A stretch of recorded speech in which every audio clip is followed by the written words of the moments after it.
Hello students, Mr. Courtney here. In this video I'm going to be going over the history of the periodic table, and also we're going to talk about the structure of the periodic table. So we're going to start way back, and we're going to start with Aristotle. Aristotle believed that there were four main elements, and his main elements were air, fire, earth, and water. And every other substance on earth was created via reactions from these four elements. So if you wanted to create lava, you combined earth with fire, and there were different combinations of these elements.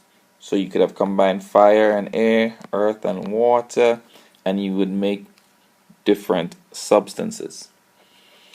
Now, as time went on, scientists were able to isolate and study single elements, and they realized that there's just more to air than fire, earth, and water. These are not the four elements that exist. There are more of them. So since they've been able to isolate and study these elements, they realize that these elements have similar physical and chemical properties. Now we talked about this in a previous video and in class. Now we talked about the atomic mass or atomic weight. When scientists compare the atomic weight of elements with similar physical and chemical properties, there seems to be a relationship on a different level, on a deeper level, on a more complex level than what was generally known at the time. Okay, so different scientists at different times contributed towards the modern periodic table that we have today. One of the first scientists to do so was a guy by the name of John Newlands. Well, he prepared one of the first periodic table, and he arranged the known elements, and there were about 60 of these elements. He ordered them in by increasing atomic masses, so by the order of relative atomic masses. So John Newlands was one of the first to present the idea about how elements were related. So what he did is that he placed his elements in a table together according to the increase in atomic masses, and he noticed that there was a pattern or similarities repeated every 8th element. So every 8th element had similar properties. So this is what he called his law of octaves. And you music people will be very comfortable with that. I am not very comfortable with the law of octaves in terms of musical scale. But that's what he compared it to, because it reminded him of a musical scale. Now, there were certain problems with his periodic table, because if you look, cobalt and nickel fall into the same group as chlorine. Iron appears in the same group as sulfur. You look at copper, lithium, sodium, potassium, they all fall into the same group or in the same column. So that was some problems with it. His idea worked perfectly, but only for the first, from elements 3 to 18. So it worked perfectly for elements 3 to 18, but it did not work for other elements. Then came Dmitri Mendeleev, who is credited as being for creating the first version of the modern periodic table. He arranged the elements by increasing atomic mass, but few did not work. So he created the first widely accepted periodic table. He still used the idea of the 8 groups, but he understood that many elements were missing. So to account for those, he left blank spaces.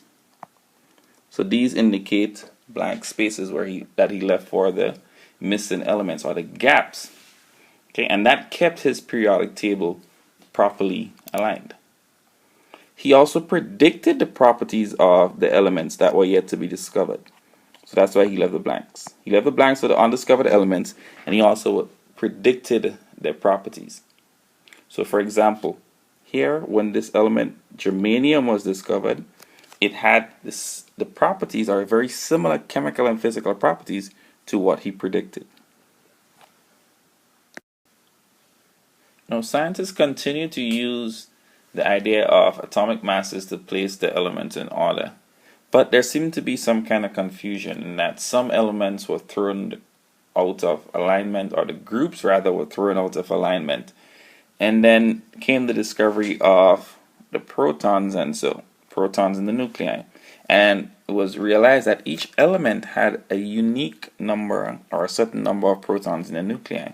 Now Henry Moseley, he created a different version of the periodic table, where he arranged the elements on the periodic table based on their increasing atomic number instead of their atomic mass. So he didn't use the atomic mass. He placed them in order of increasing atomic number. And now the groups fell into line as they were expected to. Now if you look at this cutout of the periodic table here, notice cobalt. Notice the atomic mass of cobalt, and notice the atomic mass of nickel. Nickel has a higher atomic mass than cobalt, but its atomic number is higher. So let's say on Mendeleev's periodic table, nickel would be before cobalt. But on Moseley's periodic table, because he ordered them by increasing atomic number, cobalt is placed before nickel because it has a lower atomic number. Okay, this is the modern periodic table as we know it. This is what we use in class. This is what we will come across from now on. Notice the jagged line, or the staircase, the zigzag line. To the left of this zigzag line we have metals. To the right we have nonmetals. Okay, so the left of the jagged line, metals. To the right of the jagged line, nonmetals. Now notice we have columns. Columns go from top to bottom, or we call them groups or families. Elements in the same column have similar physical and chemical properties. Now, why do they have similar chemical and physical properties? It has to do with the number of valence electrons. That is the electrons in the outer energy level. And we will discuss this when we talk about electron configuration in the next unit. Now, the groups are numbered 1 through 18. So you can follow the numbers 1 through 18 in standard number and form, or with Roman numerals followed by the letters A or B. The A's indicate that these are main group elements. So all these here are main group elements because they have an A after the Roman numeral. And these elements in these groups are transition elements because they have a B after the Roman numeral. So again, the A's after the Roman numerals indicate main group elements. The B's after the Roman numerals indicates that they are transition elements. Now I mentioned that elements in the same group have similar chemical and physical properties because of the number of valence electrons. Now you can just look at a periodic table, find an element, and determine the number of valence electrons it would have based on its position. And that is indicated by the Roman numeral itself. So the Roman numeral, whether it's followed by an A or a B, tells us how many valence electrons an element would have. So that means all the elements in group, let's say 7, A or 17 would have 7 valence electrons. If they're in group 1, because they have that 1, that Roman numeral 1, it's going to tell us they have 1 valence electron. Or in group 2A or group 2, 2 valence electrons. Now let's look at the rows or period that goes from left to right on the periodic table. The rows or the period indicates the number of energy levels. So that's what these numbers to the left represent, the number of energy levels in an atom of the element. So all those in period 1 would have 1 energy level. In period 4 would have 4 energy levels. Period 7 will have 7 energy levels.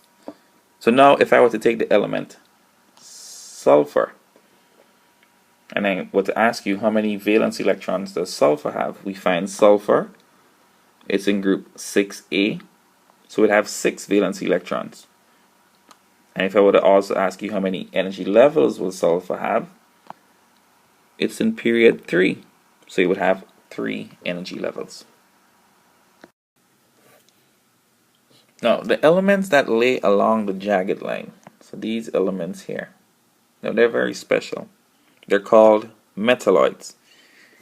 Why are they called metalloids? Because they have properties of both metals and non-metals. In other words, they can behave like a metal or they can behave like a non-metal.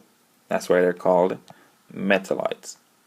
Remember, they are found along the jagged line, and you'll be expected to remember these elements also and what they're called. So they're called metalloids because they have properties of both metals and non-metals. Here we're just looking at some properties of metals and non-metals. So you see that metals are lustrous, or they have a luster, meaning that they're shiny, whereas non-metals are dull. Okay, metals are ductile, meaning that they can be drawn into wires. They're malleable, can be flattened or hammered into thin sheets or into sheets. They're good conductors of heat and electricity. They readily lose electrons. And when they lose electrons, they form cations or positively charged ions. And they would generally have high melting and boiling points. Whereas nonmetals are dull, brittle, non-conductors, so they're insulators. So they're readily used as insulators. And they readily gain or share electrons. When they gain electrons, they form anions, which are negatively charged ions. And they generally have low boiling and melting points. Now, let's just kind of discuss a bit positively charged ions versus negatively charged ions. When we talked about protons and electrons in an atom, we said that protons would be equal to electrons. So that means we have equal amounts of positive and negative charge. So it's going to be 0. Neutral, the charge will be 0. Now, when metals lose electrons, the number of protons becomes greater than the number of electrons. So that leaves us with the overall positive charge. That's how we get the positively charged ions. Now, when the nonmetals gain electrons, that means the number of protons remain the same, but the number of electrons increase, leaving with a negative charge overall. So that's how we get the negatively charged ions. And these ions are called cations if they're positively charged, or anions if they're negatively charged. The groups on the periodic table are given some special names that we need to be familiar with. Okay, so we start with group 1 elements. Group 1 elements are considered to be alkali metals. The group 2 elements are called alkaline earth metals. Group 17 or 7A, they're called the halogens. And group 18 or 8A, they're called the noble gases. And we'll discuss why they're called noble gases in more detail later on, but they're noble because they have a stable configuration. Their outer energy level is filled. They do not react readily with other elements. All these things meaning that they're noble. Another way of saying that is that they're inert. So you see them sometimes being called inert gases. Now, group 16A, 15A, not 16A, sorry, 6A, 5A, and 4A, they're given some special names too. 16 or 6A, they're called the chalcogens. If I get my spelling right again. Chalcogens. 15 or 5A, just simply called the nitrogen family.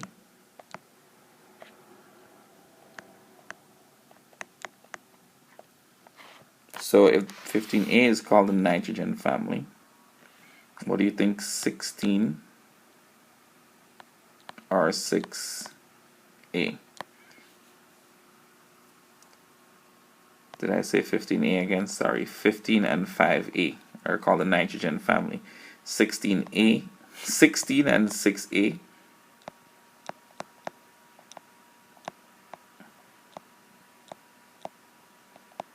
Oxygen family.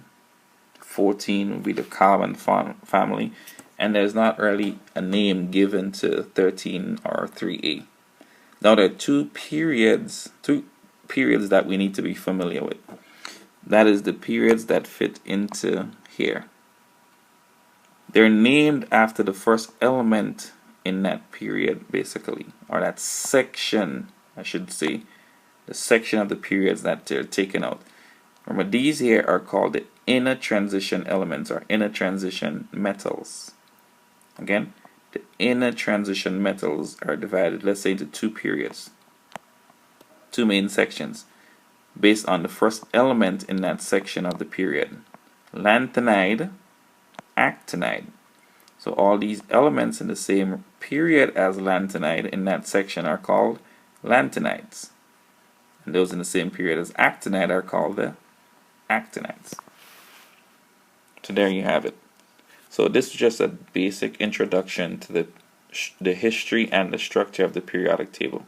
As we go into more detail about electron configuration, valence electrons, and all these things, we will talk more about the structure of the periodic table. But this was just intended to give you an introduction of the structure and a brief overview of the history of the periodic table. So, hope this was helpful to you, and until the next time, I'm out. Blessings.